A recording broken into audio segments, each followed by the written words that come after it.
There is a task on your list. You know the one. Maybe it's an email or a phone call or the first page of a project.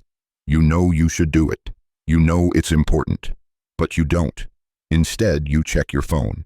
You get a coffee. And for a moment, you feel relief. But that relief isn't free. Most people assume this is just procrastination, a simple lack of discipline, but that's not quite right. And the real reason you avoid it has nothing to do with being lazy. The truth is, your brain is running a program, and that program is charging you a tax. Psychologists call this the avoidance-relief loop. It's a simple, powerful cycle that secretly trains your brain to run from anything that feels uncomfortable. And it works so well, you almost never see it happening. In the mid-20th century, behavioral psychologists like B.F. Skinner at Harvard University laid the groundwork for this idea. They studied a principle called negative reinforcement. It's a confusing name for a very simple process. You get rewarded for making something bad stop. Imagine a loud, unpleasant alarm is blaring in your room. You stumble out of bed and hit the snooze button. The alarm stops. The reward isn't the button. The reward is the silence, the relief. Your brain learns hitting that button brings peace. The next day you'll hit it even faster. Your brain isn't avoiding the button. It's seeking the relief. That difficult email is the alarm. Closing the tab is the snooze button, and the quiet that follows feels good for a moment, but that's only half the story, because that relief is a loan, and the interest rate is brutal. Here's what happens next. The thing you're avoiding doesn't shrink, it grows. It takes up more mental space. Every time you choose relief, you cast a vote for avoidance. You strengthen the neural pathway that says, the way to solve this feeling is to run. It's like an unpaid bill on your desk. At first, it's just a small piece of paper, easy to ignore, but every time you walk past it, it seems to cast a slightly larger shadow. Soon the shadow of the bill is bigger than the bill itself. You're not just avoiding the task anymore, you're avoiding the feeling of the task.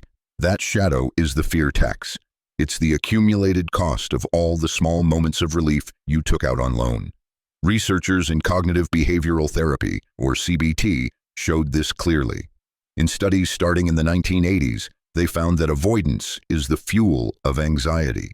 Each time you sidestep a fear, you confirm to your brain that it was, in fact, too dangerous to handle. You teach yourself that you are not capable, but there's another layer to this, and it's where you find the way out. The cycle seems unbreakable, but it has a tiny, hidden weakness. The way out isn't to become fearless. It's to be willing to pay a very small price, the price of 60 seconds of discomfort. The key is not to conquer the entire mountain, it's to take one single step. Here is the lever. First, name the action you're avoiding. Be specific. Reply to that email from my boss. Then do the smallest, most pathetic version of it you can imagine. For just 1 minute, open the email, reread it, write one sentence of a draft. Hi, name. That's it. 60 seconds. Then you can stop. This tiny action doesn't complete the task. But it does something far more important. It breaks the loop. It proves to your brain that the discomfort is survivable. It proves the shadow was a lie. You're not trying to tear down a wall. You're just seeing if one brick is loose. So here's what's really happening when you put something off. You aren't just being lazy. You are caught in a brain pattern that rewards you with relief for running away. That relief acts like a tax, making the original fear grow larger in your mind. That tax trains you to fear the feeling of the task itself. It was never about the task. It was about the training. Every human being you know is paying these taxes. On conversations they don't have, on projects they don't start, on chances they don't take.